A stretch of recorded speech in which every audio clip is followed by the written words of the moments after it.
नमस्कार। भारत प्लस में आपका स्वागत है। कहते हैं सफलता संघर्ष मांगती है, संघर्ष के बिना सफलता नहीं मिलती। आज मैं उसी संघर्ष की एक कहानी बता रहा हूं। 2012 के सर्दियों की एक शाम थी।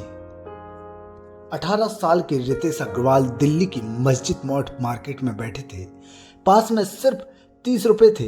जिंदगी में पीछे के बारे में सोचते तो ओरावेल स्टेज नाम का एक असफल स्टार्टअप था। आगे के बारे में सोचते तो करियर का कुछ पता नहीं था। अब सीधे आते हैं 2021 में।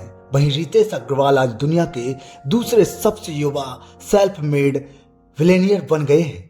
पहले नंबर पर अमेरिकन मॉडल काइली जेनर है। 2013 में शुरू किया रितेश का स्टार्टअप ओयो 75,000 करोड़ की कंपनी बन चुका है। 80 देशों के 800 शहरों तक फैल चुका है। सस्ते में स्टैंडर्ड रूम्स और कपल फ्रेंडली होने की वजह से योयो रूम्स अक्सर चर्चा में रहता है। रितेश अग्रवाल उड़ीसा के रायगढ़ जिले के भीषम कटक में पैदा हुए हैं। स्कूली दिनों से ही एंटरप्रेन्योर बनना चाहते थे। घर वालों ने आईआईटी एंट्रेंस की तैयारी के लिए कोटा भेज दिया, लेकिन रितेश का मन वहां नहीं लगता था। उन्होंने ट्रेवल करना शुरू कर दिया। वो होटल वालों से रिक्वेस्ट करते कि मुझे अपने यहाँ रुकने दें, मैं होटल इंडस्ट्री की एक बड़ी प्रॉब्लम सॉल्व करना चाहता हूँ। कई लोग उन्हें डिस्काउंट दे देते तो कई लोग वहां धुतकार देते थे। इस दौरान उन्होंने करीब 100 जगहों के 200 होटल्स में स्टे किया। ट्रेवल करने और होटल्स में रुकने के दौरान उन्होंने इंडस्ट्री की एक बड़ी प्रॉब्लम को पकड़ लिया था।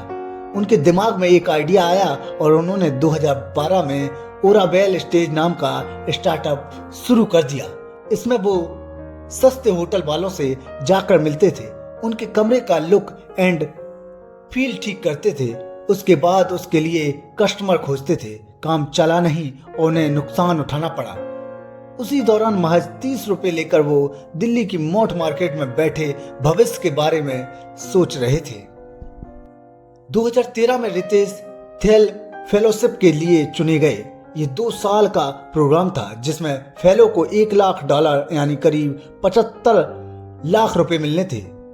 2013 में ही रितेश ने ओयो रूम्स लॉन्च कर दिया। ओयो रूम्स ने सस्ते होटल्स को टारगेट किया।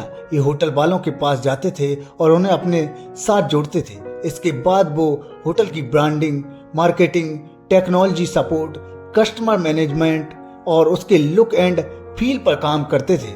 इससे होटल का बिजनेस दोगुना बढ़ गया था। धीरे धीरे कॉन्सेप्ट पॉपुलर होने लगा, फंडिंग की झड़ी लग गई। ओयो रूम्स की खासियत क्या है हम आपको बताते हैं। ओयो ने लोकेशन, क्वालिटी और प्राइस पर फोकस किया। एक एग्रीगेटर बिजनेस मॉडल खड़ा किया, यानी नया होटल न बनाकर पहले से मौजूद होटल के साथ पार्टनरशिप की। होटल सर्च से लेकर आसान बुकिंग, बिना रुकावट के चेक इन और चेक आउट और कस्टमर सेटिस्फाई पर पूरा ध्यान दिया। टेक्नोलॉजी के जरिए कस्टमर और पार्टनर दोनों की जिंदगी आसान बनाई। 3 क्लिक और 5 सेकंड में कमरा बुक कर सकते हैं। मौजूदा स्टाफ से ही उम्दा काम के लिए स्टाफ की ट्रेनिंग पर भारी पैसा खर्च किया। जरूरत के हिसाब से अपनी प्लानिंग की। मसलन भारत में कपल्स को रूम मिलने में कठिनाई होती है। इसे देखते हुए ओयो को कपल्स फ्रेंडली होटल की तरह प्रमोट किया गया। ओयो रूम्स फिलहाल 68% मार्केट शेयर के साथ भारत की सबसे बड़ी होटल चेन है। इसके कंपटीटर्स में Airbnb, Yatra, Fab Hotels, Cleartrip, Booking.com, ट्रिवो और मेक माई ट्रिप शामिल हैं। भविष्य के लिए ओयो ने मल्टी बिजनेस विस्तार किया है, जैसे OYO Town Hall, OYO Weddings, OYO Workspace. Ritesh Agarwal का मानना है कि ये सभी हॉस्पिटैलिटी से जुड़े बिजनेस हैं। आपको बता दें, कुछ समय पहले एक इंटरव्यू में रितेश अग्रवाल ने बताया था कि मेरी मां को ओयो रूम्स की सफलता पर बहुत वक्त तक भरोसा ही नहीं था, जब तक देश के प्रधानमंत्री नरेंद्र मोदी ने मन की बात में इसका जिक्र नहीं किया।